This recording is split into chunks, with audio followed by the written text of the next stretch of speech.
Saya tadi basa-basi udah pernah ngebahas soal dampak pornografi pada bulan April yang lalu ya Wendy ya. Terus sekali waktu itu kita ngebahas masalah dampak pornografi untuk anak dan juga remaja. Dan banyak banget yang dibahas, banyak banget ilmu yang kita dapat juga. Tapi kalau kita ngomongin masalah pornografi, bukan hanya dampak sih ya. Kadang-kadang kita juga berpikir dampak itu kan sesudah terjadi. Kita juga memikirkan bagaimana caranya supaya itu tidak terjadi. Betul. Dan kenapa kita ngundang Melanie di sini? Karena Melanie punya anak juga. Ya. Laki-laki juga yang ternyata adalah target yang paling rentan terkena dalam pornografi di usia paling dini. Terus dan juga kenapa kita ngebahas masalah ini lagi? Karena mungkin pemirsa udah baca artikelnya. Silahkan dilihat dulu artikelnya. Ini baru-baru aja terjadi ya. Jadi Ya, lagi video porno anak-anak beredar luas di media sosial. Orang yang mengambil gambar terdengar memberikan berbagai perintah kepada kedua anak tersebut. Kasih instruksi gitu ya? Instruksi. Video porno anak di bawah umur beredar di media sosial Senin malam. Dalam video berdurasi 4 menit, 8 detik tersebut terlihat anak laki-laki dan perempuan berbuat layaknya orang dewasa.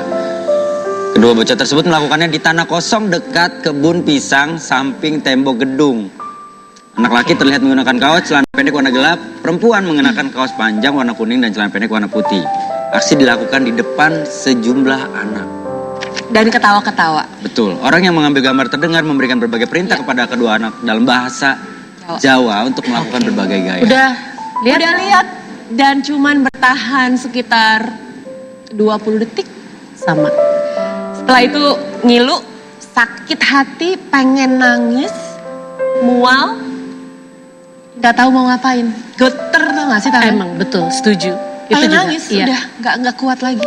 Karena memang pelakunya pemirsa ya, ini gini, kita ngomongin ini sama sekali saya pribadi tidak mengencourage pemirsa untuk kemudian mencari video tersebut. Ya please jangan, karena itu adalah salah satu video buat saya tuh siapapun yang membuat itu, siapapun yang menyuruh itu tuh rendah sekali secara martabat, I'm sorry. Tapi di sini justru kita ingin membuka mata pemirsa, terutama yang sudah menjadi orang tua, kalau hey hal ini nih ternyata mau kita udah gembar-gembor berkali-kali ya Wendy ya, kita udah membuat kampanye berkali-kali tapi toh juga ini masih terus terjadi. Betul sekali. Gak segampang membalikan telapak tangan ya kampanye itu. Setuju. Karena Indonesia begitu luas yang daerah belum kena. Iya betul sekali, dan kita tidak bisa pungkiri bahwa strata pendidikan di Indonesia juga kan belum merata. Artinya itu juga salah satu faktor yang mengakibatkan hal-hal seperti ini rentan terjadi. Dan pada pagi hari ini gampang ya, ini harus kita bahas. Aku boleh tahu gak kamu dapat pertama kali dari mana? Dapat dari share temenku di sosial media, di Path.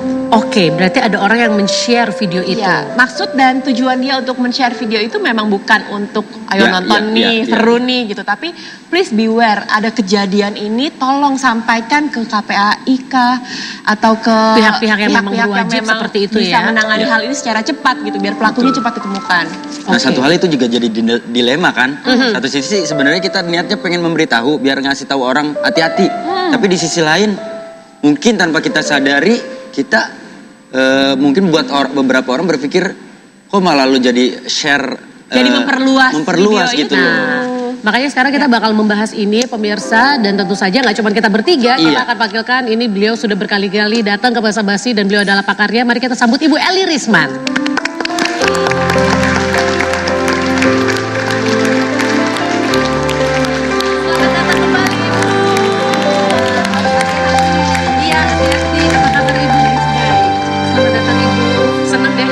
Lagi ke sini. Mudah-mudahan nggak bosan ya Bu datang ke rumahku. Dengan senang hati. Bu Eli. Apa kabar Bu? Baik Mel. Bunda apa kabar? Ibu Eli, aku cuma bilang iki piye to Bu.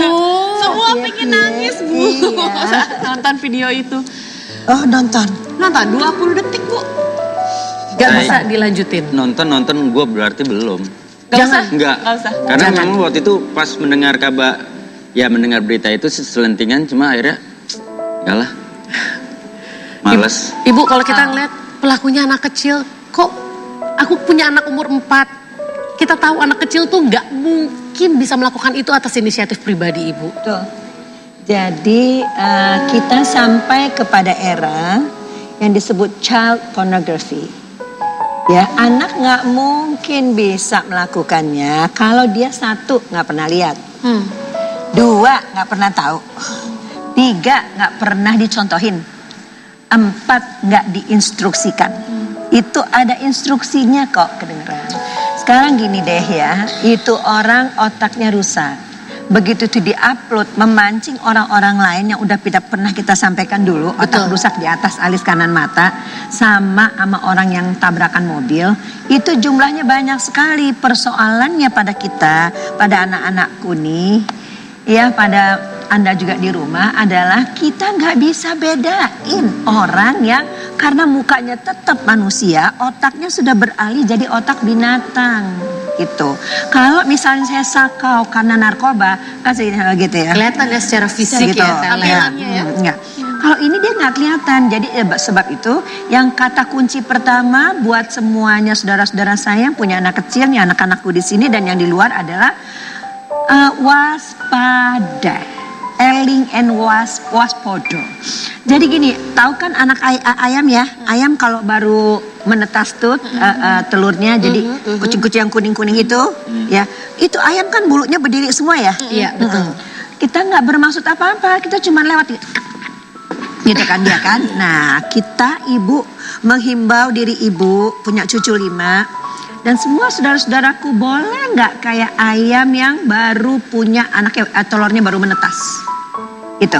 Naikin bulunya. Naikin bulunya. Soalnya, nih ya kenapa itu bisa tersebar? Kok Windy bisa? Kok Mel bisa? Kok aku bisa kan dapat? Karena pemerintah sampai saat ini abai terhadap undang-undang penerapan undang-undang pornografi. Sebetulnya nyebar Cici Panda kirim ke saya atau saya kirim ke satu orang lain aja, saya kena 500 juta. Jadi apapun tujuannya ya? Apapun tujuannya, pokoknya distribusi menyampaikan satu hati-hati ya, walaupun undang-undangnya belum berlaku, 500 juta. Kita pertama sekali menghimbau saya berterima kasih pada Bareskrim karena udah nangkep. Tapi boleh nggak Pak, kita dikasih tahu itu siapa ya Pak? Pelakunya. Supaya dan kenapa ya Pak? Kok dia bisa? Supaya kami ini risau kami itu ada jalan keluarnya, kami jadi bisa berhati-hati gitu kan ya? Iya Ibu benar. Nanti kita akan bahas lagi pemirsa, tapi tadi ya udah disinggung sedikit soal kalau kita menyebarluaskan apapun maksudnya, kita bisa terjerat 500 juta rupiah. Lalu bagaimana kalau misalkan kita dapat? Apa yang harus kita lakukan? Matiin. That's it, that's simple. Kalau mau ceritain sama orang, pakai kata-kata. Nanti kita akan bahas lagi pemirsa. Tidak di-share lagi. Karena gambar itu masuk, prosesnya luar biasa dan nggak bisa lupa. Ya udah, nanti kita akan bahas lagi pemirsa. Jangan kemana-mana, tetap di Basa Basi, bahasa basi. Heal the world, make it better place for you and for me and the entire human race. Pornografi, 21 dari 100 remaja aborsi, 135 anak korban kekerasan setiap bulan, 5 dari 100 remaja tertular penyakit menular seksual, 63 dari 100 remaja berhubungan seks di luar nikah.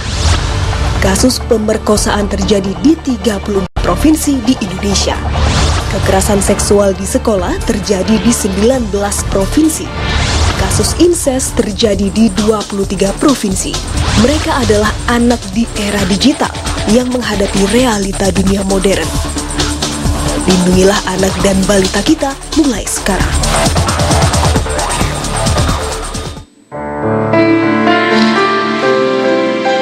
Jadi pemirsa Basa Basi, dikasih lihat data itu tujuan kita bukan nakut-nakutin orang tua ya. Sekali lagi soalnya dia pernah bilang kayak gini, Cipan aku nonton Basa Basi kok kayaknya makin tahu fakta makin takut. Justru itu, Ya, kalau kenapa memang sih ya? kenapa mesti ditakutin ya Bu ya? Kalau memang kenyataannya seperti itu berarti memang kita harus melakukan sesuatu seperti itu. Jadi kita ini satu, kita bangsa yang kehilangan esensi. Kehilangan esensi. Iya, kita nggak bicara hal-hal yang esensial. Ya, data itu hanya mengatakan tragedi, tapi kan tidak bisa menghitung luka jiwa yang dialami oleh orang itu. Itu data aja kita nggak pernah mau menganggapnya sebuah realitas gitu. Bukan hanya satu orang yang ketemu Cipan, saya kan ketemu ribuan orang. Bu, katanya Ibu approach-nya problem ya. Kalau saya nggak ikut approach-nya problem, Ibu bagaimana tahu bahwa sebetulnya anak Ibu dalam keadaan bahaya? Iya, benar-benar. Anak Bapak dalam keadaan bahaya, Bapak pulang ke rumah jadi ayah. Ya kan gitu. Jadi soalnya sekarang ini benar-benar ya child pornography itu. Iya.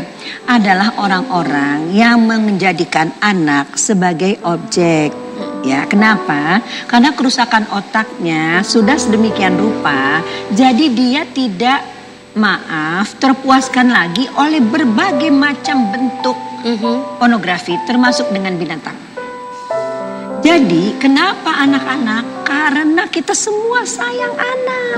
Kenapa anak-anak? Karena kita kok terjadi apa-apa sama anak, perasaannya apa? Sakit, sedih. Sakit, sedih, apalagi ngilu, terus sampai nggak bisa ngomong, ya kan? Nah, kombinasi perasaan itu dia terangsang, terus kemudian dia jadi kayak gimana? Itu yang dia cari. Iya, sensasi yang campur aduk. Betul, betul. Sekarang kita lihat fakta lain ya, gitu loh. Itu kan tadi datanya udah menunjukkan itu. Itu kan tahun 2014. Dalam 2015 ini, sedih nih mau ngomongin ya, Januari ke Mei saja, provinsi yang anak-anak melakukan kegiatan seks suka sama suka naik menjadi 3 provinsi. Yaitu seks di sekolah naik, seks pelaku SD naik. Itu baru April. Ya baru kami Mei belum lah ya, baru April, dan itu analisa isi berita internet. Pertanyaan Ibu sama Melanie, Wendy, Macicipan. Yang kenyataan sebenarnya lebih sedikit apa lebih banyak? Lebih banyak pasti. Ibu-ibu setuju lebih banyak? Ya. Jadi sekarang gimana caranya? Sementara pemerintah kita belum menganggap ini esensi, tidak menganggap ini penting, tidak menerapkan undang-undang pornografi, ya udah yuk, tangan-tangan kecil kita sambung-sambungin yuk, pikiran kita sambung-sambungin yuk. Gimana caranya sekarang kita jangan melepaskan anak ya pokoknya dari 0 tahun, dari 1 tahun sampai ke atas, lebih dari 10 menit lepas dari pandangan kita. Lebih dari 10 menit. Lebih dari 10 menit harus tahu. Anak maksudnya gini loh nak, gini ya. Hai dek, ya gitu kan. Tapi aku main sebentar ya mah, gitu. Terus ke situ, terus kita asik. 10 menit kemana anak gue? Oke. Tapi Harus tahu banget. Nah, harus tahu banget juga orang-orang di sekitar kita gitu. Bisa sudah mengalami kerusakan otak sebab tidak tampak pada mata, Terlihat seperti tidak manusia terdengar di normal, telinga, gitu. iya, nggak bisa kita rasa dengan hati itu, nggak bisa gue rasa nih, ya kecuali teman-teman udah pinter banget, udah terbiasa, kayak saya udah bisa lihat, gitu, udah bisa. Oke. Tapi kan itu pakai latihan yang lama. Oke, tapi maaf Ibu, sebelumnya aku mau balik lagi ke masalah peran pemerintah. Kata Ibu kan, ini bukannya setahu saya udah ada undang-undangnya yang mengatur penyebaran pornografi. Betul, dalam undang-undang pornografi yang udah diisukan, udah diketok palu sama DPR tuh 7 tahun yang lalu. Tapi dia membutuhkan beberapa peraturan pemerintah, kemudian perlu disosialisasikan sehingga Pak Polisi bisa menyidiknya. Sebetulnya Pak Polisi, menurut hemat kami, saya udah ngomong berkali-kali di depan berbagai macam Mapolda, adalah menanyakan 4 hal. Teman-teman, kalau nanti terjadi apa-apa, naudzubillah min dalik sama keluarganya, minta Bapak Polisi yang memeriksa itu untuk menanyakan 4 hal ini. 1, kamu nak ya, pelaku kamu berasal dari keluarga utuh apa keluarga pecah? Oke. 2, siapa yang keras dari orang tuamu mendidik kamu? Ayahmu kah, ibumu kah? Kalau mau ditanya di sini, kamu deket nggak ya hubungannya sama ayahmu? Itu penting sekali. Rata-rata orang yang berada di penjara adalah fatherless man. Fatherless. Ya. Berarti kurangnya figur ayah. Nggak sempat kesentuh ayahnya. Itu topik lain kali kapan-kapan ya, kalau masih ada umur panjang ya. Nggak bisa disentuh sekarang. Yang ketiga, kapan pertama sekali kamu terlibat pada miras, narkoba, dan pornografi? Sudah? Yang keempat, apa hubungannya ya ketiga hal ini dengan kejahatan yang sekarang kamu lakukan? Yang kita harap dari Bapak Bareskrim yang membuat running text bahwa sudah ditangkap, ya, kami jelasin dong Pak, 4 hal ini Pak, biar kami jadi tahu bagaimana kami mendidik anak kami, bagaimana ayah harus pulang ke rumah dan memerankan perannya sebagai ayah, bagaimana kita sebagai ibu, bagaimana semuanya, sehingga kita tidak menciptakan lagi kriminal-kriminal buruk lainnya. Betul. Di luar kita harus berhati-hati tentang gadget di tangan anak kita. Itu satu hal lagi. Iya, itu dia. Makanya menjadi orang tua zaman sekarang itu memang tidak mudah karena aspeknya sekarang udah banyak banget nih yang harus dirambah. Tapi gini, kenapa tadi mungkin kita lagi ngomongin soal video pornografi itu yang beredar dan kemudian Ibu Eli ngomongin soal pola asuh orang tua apakah dekat, karena ternyata pemirsa apa yang kita lihat, apa yang sudah tersebar kalau ditelusuri itu adalah bisa dibilang kayak biang keroknya ya Ibu ya. Iya ya, sumber utamanya. Sumber utamanya itu sudah, oke. Nah, Bunda mau tanya sedikit deh, kalau kita dari sekian, apa ya, ini kan udah jadi rantai yang kadang-kadang kita berpikir tidak mungkin bisa terputus tapi butuh waktu yang lama dan proses yang panjang juga. Oh bisa diputus sebetulnya. Gimana caranya Bunda? Pemerintah sekarang terutama Bapak Presiden benar-benar melihat ini sebagai masalah yang mengancam bukan aja ketahanan negara tapi keberlangsungan negara. Karena yang disasar ini adalah 90 juta anak dan itu 2 kali penduduk Korea Selatan tersebar di 9.000 pulau berpenghuni yang sangat remote. Nah kalau tadi kan aku juga sempat lihat di artikel. Tapi kan nyampe kan ya, pakai ini nyampe kan? Pakai. Nyampe kan kemana-mana kan? Iya. Pemerintah belum tentu nyampe, dia udah nyampe. Iya betul. Nah kalau yang tadi data yang aku baca tuh Bun, yang Menteri Sosial sempat bilang kalau kerugian negara itu sampai 51 triliun itu. Iya, 51 triliun menurut Mensos. Sama dengan narkoba. Tapi ini juga narkoba, tapi narkolema. Ayo ibu-ibu bilang narkolema. Yuk. Narkolema. Narkoba, ayo dong. Narkoba lewat mata. Oke. Narkolema. Sama-sama bikin edik, sama-sama merusak. Sama-sama merusak otak, lebih parah rusaknya. Dan dampak sosialnya lebih parah lagi seperti itu. Oke, Melanie, kamu sebagai orang tua melihat fakta-fakta ini langsung diem ya. Kita kayaknya bener-bener speechless dan nggak tahu mesti gimana. Nanti kita bakal ngobrolin lagi ya. Tapi kita ada sebuah quote yang akan diberikan kepada pemirsa di rumah. Baik, orang tua adalah guru, pembimbing, pelindung, dan penyedia untuk sang buah hati. Ianlah Fanzat. Jangan kemana-mana, tetap di Basa Basi, Bahasana Bahas ini. Cause if you want to keep me, you gotta love me harder. And if you really need me, you gotta love.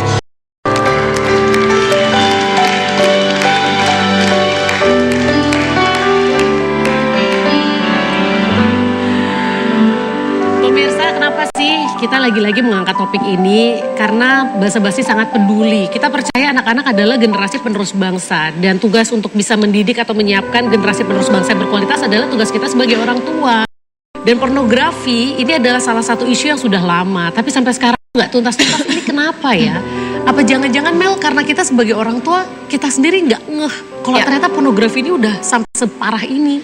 Jadi kalau kita baru jadi orang tua baru ya, baru jadi mamah muda gitu, pasti yang dipikirin cuma apa yang terbaik buat anak. Mulai dari asinya, mulai dari makanannya, mulai dari yang penting gue punya style parenting yang keren. Pokoknya belajar sama Bu Eli Risman. Lalu kasih pendidikan yang baik, cari sekolah yang paling mahal, cari sekolah internasional. Hanya sebatas itu gitu. Tapi untuk ancaman besarnya yang ada di atas itu yang tadi Ibu Eli bilang, itu kita nggak ngeh. Kamu sendiri nggak? Aku sendiri awalnya menutup mata. Jadi aku pikir, pornografi, anak bayi, anak balita, nggak mungkin lah. Nggak akan mungkin tersentuh sama mereka. Nggak akan mungkin mereka terpapar sama pornografi. Tapi ketika sudah ada faktanya, sudah ada kejadian yang begitu banyak, yang Ibu tadi bilang, ini mengancam keberlangsungan bangsa. Men, ini bukan cuma tugas pemerintah loh. Ini tugas kita sebagai orang tua. Betul. Kalau lo bisa ngelahirin anak lo harus bisa bantu si anak ini jadi orang yang tertutup dari semua hal buruk itu. Kalau kita mulai dari diri kita, nular deh ke teman-teman, nular ke tetangga. Nah virus itu yang mesti ditularin terus ya Bu ya. Yes. Gila ini memang nih. Nih, saya melihat ya Ibu Eli ya. Ini teman saya yang laki-laki ini ya. Dari tadi udah pegang jenggot nih, kayaknya dia udah mulai paro nih. Jadi kita mesti gimana dong? Apa yang harus kita? Ya, jadi pertama sekali Ibu balik lagi ke hal yang paling mendasar, boleh? Boleh. Tadi Melanie bagus banget statementnya dari ASI, terus kemudian cari pendidikan kok perlu international school. Jadi kami melakukan penelitian, kenapa sih parenting ini susah ya jalannya gitu. Ternyata yang pertama sekali adalah kita semua punya masa lalu. Oke. Kita mungkin pernah biasa dicubit, dikerasin, atau kita kebanyakan dipuji gitu. Jadi kita mau nggak mau, ini di sini udah tebel banget sambungannya, jadi kita keluarnya otomatis. Kita mau belajar parenting bagaimanapun, kalau kita belum menyelesaikan urusan dengan diri kita sendiri, kita nggak akan peka. Dan akan mengulangi lagi apa yang pernah kita terima tetap dengan respek kepada kedua orang tua kita. Tapi persoalannya teman-teman adalah sekarang anak-anakku ini dan teman-teman semuanya mengasuh generasi platinum di era digital. Itu kata kuncinya. Tadi Cipan bilang, ini udah terjadi dari dulu. Iya, diperparah oleh teknologi. Negatif side-nya ya, sisi negatifnya, sisi positifnya banyak sekali tak terbilang. Sisi negatifnya juga begitu, gitu loh. Jadi jangan lupa kita mengasuh generasi platinum di era digital. Jadi bagaimana? Satu, duduk dulu dong sama suaminya, sama istrinya, pasangan duduk dulu, rumuskan tujuan pengasuhan. Maksudnya diomongin? Iyalah, diomongin. Jadi sekarang suami istri punya anak aja, tapi nggak merumuskan apa yang dia mau capai. Nanti di ujung sana, tunggu, hobi bola apaan? Siapa Manchester United lawan apa atau apa? Spanyol. Ya, emang dia liga mana? Nggak hobi. Siapa amat? Dia hobinya bola, Bu. Sebagai laki-laki hobinya apa? Saya hobinya sepeda. Oh, dia sepeda. Sama menjahit ya Bapak ya? Menyulam. Nggak, maksud ibu begini, main bola aja ada gawangnya. Oh iya. Ya kan, kita tendang bola itu langsung masuk gawang nggak? Enggak kan, lewat kaki-kaki orang kan. Iya, ya belakang, penyerang tengah, penyerang depan. Kadang nyasar dulu lagi. Kadang nyasar dulu, ya. Jadi ini kita, pemain bola aja, ada gawangnya. Kita ngasuh anak nggak punya tujuan. Kayak nggak punya kiblat. Ujungnya apa? Iya, kiblat. Nggak punya kiblat. Jadi akhirnya kita nggak punya kesepakatan antara suami istri. Lalu kemudian udah kita merumuskan sesuatu, dijalanin. Nanti bulan depan, tahun depan dievaluasi udah nyampe mana ya. Oke, ini hal yang menarik loh. Karena maksudnya aku tidak pernah diajarkan sama orang tua juga untuk kita harus duduk bareng sebagai orang tua. Karena kalau udah punya anak ya udahlah, lihatlah nanti kemana. Yang penting uang pendidikan udah ada. Yang penting uang Itu udah. naluri sebagai orang tua aja gitu kan biasanya gitu. Nah itu sekarang udah nggak mungkin. Kami udah melakukan riset di 4 wilayah tentang ini. Dan ibu sangat terkejut. Oh, kalian pantesin begini ya. Kalian nggak merumuskan tujuan pengasuhan. Waduh, start dari awal banget sudah. Jadi udah sepakat. Jadi kalau umpamanya usaha, jadi keluarga itu harus dikelola seperti usaha. Punya bisnis plan. Wow. Harus punya bisnis plan. Punya family plan. Tapi maaf, saya potong Bunda, yang namanya bisnis plan pun kadang-kadang kalau kita berbisnis pun kita ngomongin bisnis, suatu saat kan bisa aja kita mengalami kerugian. Betul, bisa aja tuh bola nyasar, kalau bahasanya Melani. Iya. Tapi kan kita punya kesepakatan. Jadi kalau ini terjadi dia nyasar ke kiri, nyasar ke kanan atau kemana, kita tahu. Tarik balik. Nah, Ibu kelarkan sedikit yang ini ya. Silakan. Jadi punya tujuan pengasuhan, lalu kemudian sepakati, bikin evaluasi, ulang lagi, balik lagi ke rencana. Gitu kalau salah-salah. Namanya kita juga manusia. Lupa salah, bego, ya kan? Nggak tahu gitu tadi nggak sadar ada pornografi. Nah, jadi ada 7 hal yang perlu disepakati untuk mengasuh anak laki-laki. 4 hal untuk anak perempuan. Kok laki-laki banyak banget ya Bu? Justru karena dia sasaran tembak bisnis pornografi. Bapak laki-laki? Iya, anak gue punya anak laki-laki juga. Laki-laki juga. Oke, 1, kita jadikan anak kita hamba Allah, hamba Tuhan yang takwa dulu, yang imannya benar, yang ibadahnya apapun agama kita baik, yang akhlaknya mulia. Ini aja udah habis waktu, ya enggak? Betul. Ya. Yang kedua, siapin dong anak kita jadi calon suami sama calon istri. Ya, kemudian siapkan calon ayah, calon ibu dari kecil karena karakternya mesti dibangun dari kecil. Benar, setuju. Bukannya pas udah nyebar undangan. Setuju. Wow. Yes. Yang keempat baru profesional, baru kita nyari sekolah, TK-nya di mana, negeri apa swasta, nasional apa internasional. Ini mah nomor 4. Pertanyaan saya, yang 3 ini bisa disubkontrakin ke orang nggak? Kenapa kita cuma bertumpu pada 1? Ini tanggung jawab siapa? Kita, orang tua. Ragu sih ngomongnya. Kita sebagai orang tua. Ya, karena maksudnya kita selama ini sebagai orang tua, kita tahu anak kita harus baik dengan cara ya sekolah yang bagus, kita cari lingkungan yang bagus. Padahal kita yang harus bagus. Kan kita pendidik utama. Sekolah itu lembaga yang mengajar pengajaran. Jadi kalau kita cuma bertumpu pada sekolah, kita menghasilkan orang-orang yang sangat terpelajar tapi tidak terdidik. Wow. Oke, baik. Bu, saya dari tadi nggak berhenti nganga nih. Sama, ini semua kita nganga semua di sini juga. Ya berarti episode hari ini berarti Udin nganga semua ya. Nganga semua, karena memang banyak banget yang harus kita bahas. Tampar-tampar ya. Iya, family. Tidak family. bermaksud loh. Iya, tapi maksudnya benar family plan. Memang kita nggak pernah duduk ngobrolin. Jadi gampang kan anak kita kena pornografi, narkoba dan sebagainya Ya, kan? nanti kita bahas Nyasar. lagi. Nyasar. Betul. Dan kita nggak sadar anak kita nyasar karena kita nggak punya blueprintnya seperti apa. Oke. Keren pakai istilah blueprint. Nanti kita akan bahas lagi ya Wendy ya. Ya. Ini tapi ada quotes lagi yang akan dibagikan kepada pemirsa di rumah. Oh, baik. Ini dia quotes-nya. Baik. Anak banyak belajar dari apa yang mereka lihat daripada apa yang mereka dengar. Ingatlah, anak merupakan cermin dari orang tua. Jangan kemana-mana, tetap di Basa-Basi Bahasana Basi. Sudah lupakan segala cerita tentara kita. Ku tak ingin kau terluka. Salah satu penyebab anak rentan menjadi korban kekerasan seksual adalah karena orang tua tidak memberikan pendidikan seks sejak dini. Orang tua harus memperkenalkan anggota tubuh dan menyebut istilah yang sebenarnya. Menggunakan nama sebutan seperti burung akan membingungkan anak. Perkenalkan area pribadi pada anak. Area pribadi seperti bibir, dada, alat kelamin, dan bokong. Perkenalkan jenis sentuhan kepada anak. Sentuhan yang baik menyentuh dari bahu ke atas atau dari lutut ke bawah, seperti ibu memandikan anak. Pelukan ayah, membelai kepala, mencubit pipi ataupun menyentuh dagu. Biasanya sentuhan dilakukan karena ingin menunjukkan kasih sayang. Sedangkan sentuhan buruk bila seseorang menyentuh bagian tubuh yang ditutupi pakaian renang, menyentuh dan meraba paha, dada, dan bagian dekat kemaluan. Tanamkan rasa malu sejak dini agar anak tahu bahwa alat kelamin adalah area pribadinya yang tidak boleh dilihat atau disentuh oleh sembarang orang.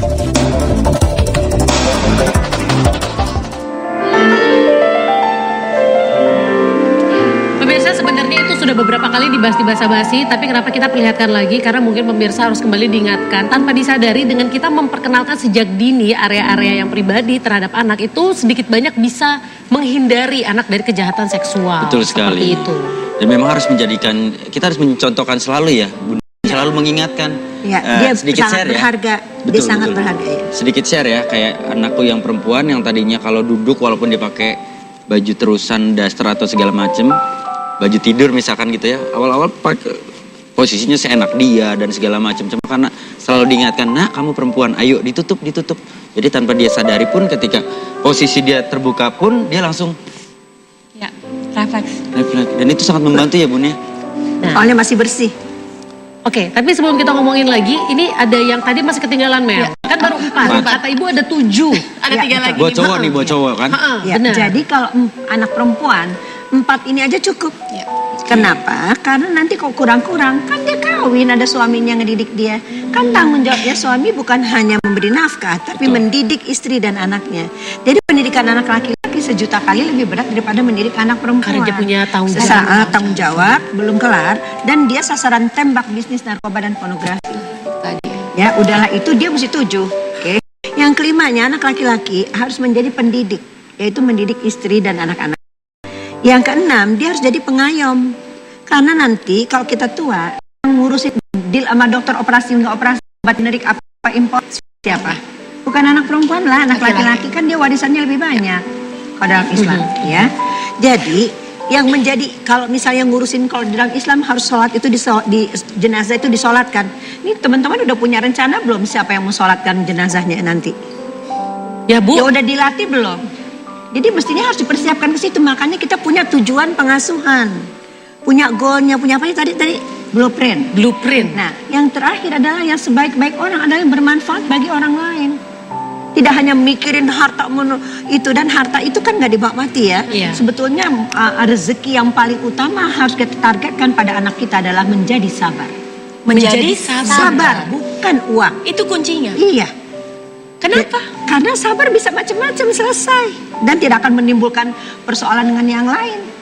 Sabar itu rezeki. Jadi sabar itu mesti dicari. Nah, ini kayaknya harus dibahas di topik yang lain. Oke, ya, maksudnya gitu lah. Banyak topiknya. Enggak, karena ternyata Dia punya harus dengan punya tujuh tujuan tadi itu. Jadi kok cuma punya sekolah doang yang nomor 4, yang ini sama yang ini tanggung jawab siapa?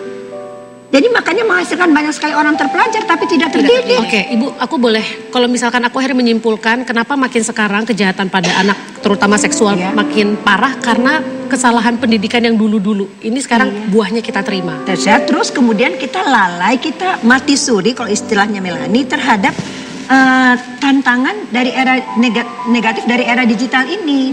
Kita mati suri kalau misal kita sadar, jangan, Cipan jangan tuh, sadar. Kita enggak, kita mati suri. Oke, sekarang Jadi sekarang tambah serius karena kita nggak menganggap bahwa itu yang udah berkali-kali kita bilang bencana paling besar adalah bukan karena bencananya itu apa, tapi kitanya nggak sadar ada bencana. Jadi sulit sekali mengejarnya. Bagaimana kita ngajak saudara-saudara kita ini untuk mengetahui bahwa yang di tangan anak itu yang cuma begini dan begitu itu bisa merusak otak itu. Ya kan bagaimana? Karena mereka sendiri tidur. Jadi inilah kerja kita sekarang. Terima kasih banyak basa-basi. Sekarang gini Ibu, misalkan tadi orang tua udah oke, pokoknya sekarang gadget udah aku batasin. Tapi kan seperti Ibu tadi bilang, anak itu lebih banyak melihat.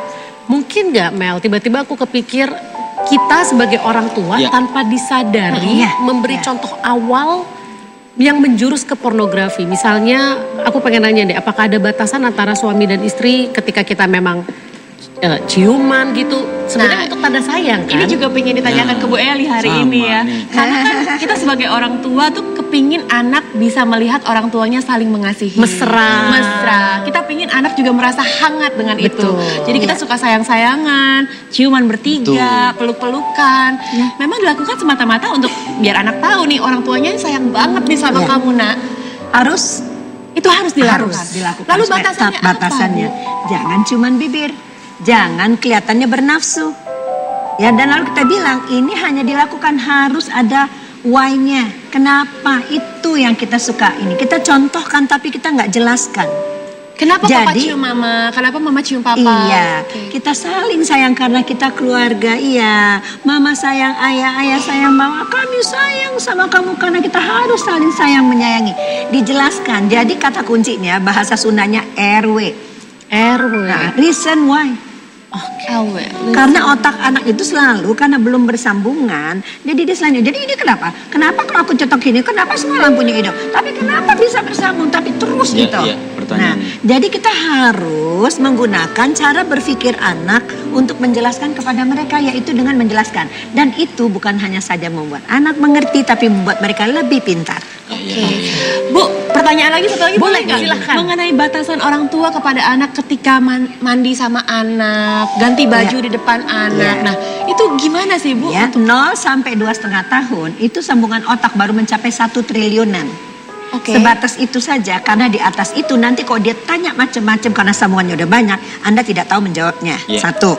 Yang kedua, ya, kita terutama kalau Anda beragama Islam, kita diharuskan untuk belajar menahan pandangan dan menjaga kemaluan. Kalau kita buka di depan anak kita lah, itu ayat letaknya di mana? Oke, walaupun perempuan sama perempuan kita ganti. Iya. Oke. Ya, karena itu aurat. Nah, jadi anak dari kita kan tadi Wendy bilang contoh yang paling penting itu kan contoh kan. Nah, jadi kalau kita contohin begitu berarti anak kita juga bisa buka-bukain dong tempat lain. Karena anaknya tuh peniru yang ulung ya. Betul persis. Tos lagi. Bener, dan mereka udah bisa komplain. Anak-anak sekarang kan memang pinter-pinter kan. Benar-benar. Bu aja tanpa sadar sih Bu, memang bener sih. Mungkin kita berpikirnya, orang tua kadang-kadang berpikir toh sama anak kita, Iya. toh mereka belum begitu mengerti, tapi memang ada Iya, batasan nganggap umur. rendah kan? Iya. Nganggap rendah. Oke. Ini sebenarnya gini sih, mungkin ada beberapa pemirsa yang ngerasa emang apa hubungannya sih ketika kita buka baju depan anak Ya. dengan anak kemudian bisa terjumus pornografi. Rasa ingin tahu. Nah, itu dia Ibu. Makanya nanti kita akan coba menjawab di sini biar pemirsa tahu apa sih korelasinya. Jangan kemana-mana, tetap di Basa-Basi, bahasa anak bahas ini.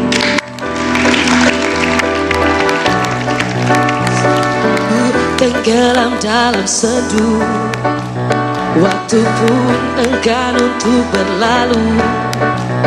Ku berjanji untuk menutup pintu hatiku.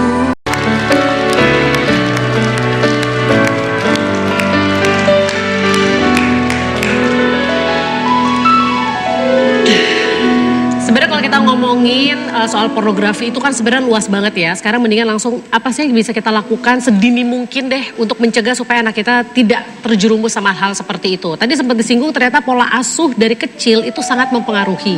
Paling simpel adalah tanpa disadari ketika kita misalnya buka baju depan anak, mandi sama anak, kan sama-sama perempuan, sama-sama laki-laki. Tapi ternyata tidak boleh dengan alasan apapun. Korelasinya apa ini? Jadi gitu, anak itu sponge, dia nyerap dan banyak, nggak kelihatan dia nyerapnya. Ya, nanti dia kan akan bertanya pertanyaan yang kita nggak bisa jawab dan belum waktunya untuk kita jelaskan. Ya kan? Oke. Nggak enak ibu untuk contohin ya kalau dalam pelatihan bisa. Yeah. Jadi gitu loh. Yang kedua, kita kan sedang membuat sambungan di otak anak kita. Kalau kita biasa terbuka, dia pikir terbuka itu benar. Mama terbuka sama aku. Jadi ketika dia melihat video seperti itu pun. Iya, jadi dia bisa terbuka sama yang lain gitu ya. Yang ketiga gitu kan otaknya belum sempurna bersambungan. Dia nggak bisa berpikir untuk melakukan sesuatu. Dia meniru. Jadi kerjaan anak yang kita bicarakan di awal tadi meniru.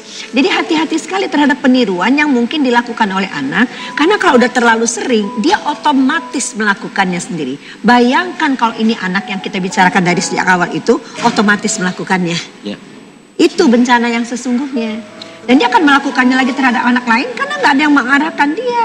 Jadi apa yang kita harus lakukan? Tubuh kita tubuh yang sangat berharga, nggak boleh disentuh sama siapapun dan tidak bisa diperlihatkan kepada siapapun dengan mudah. Oke. Ya, Kak Mama sayang sekali sama kamu gitu. Dan yang supaya kita ajarkan, jangan kenapa sih lihat-lihat? Nah, harus tegas sama mukanya. Jangan ya nggak bisa. Oke. Role play. Nah, kata kuncinya adalah dicobakan, dipraktekkan. Oke, baik. Ibu Elisma, lagi-lagi kita punya keterbatasan waktu ya, tapi mudah-mudahan pemirsa bisa mendapat intisari dari topik hari ini. Melani akhirnya setelah ikut di sini dan tadi Melani sendiri bilang dia banyakan nganga karena baru tahu fakta-faktanya lah, mudah-mudahan dapat ilmu baru. Jadi akhirnya apa yang sekarang kamu akan lakukan sebagai orang tua? Gak mau mati suri lagi. Udah gak mau mati suri lagi Mau ya? bangun. Kita Ayo dong semua bangun dong. Benar. Jangan cuma aku, jangan cuma Cipan, jangan cuma Wendy yang bangun. Tapi semua teman-teman yang udah punya anak atau belum punya anak sekalipun, ayo mulai bangun dari sekarang. Ya. Jadikan tempat kita, terutama di rumah, jadi tempat yang aman buat mereka bermain dan juga mencari ilmu sebanyak-banyaknya supaya mereka ke depannya jadi orang yang benar-benar baik sesuai kemauan kita dan kemauan Allah Subhanahu wa Ta'ala. Bukan cuma terpelajar tapi juga terdidik. Betul sekali, itu dia. Dan mudah-mudahan Basa-Basi bisa menjadi inspirasi untuk Anda hari ini. Kita ketemu lagi besok pastinya. Bye-bye. Bye.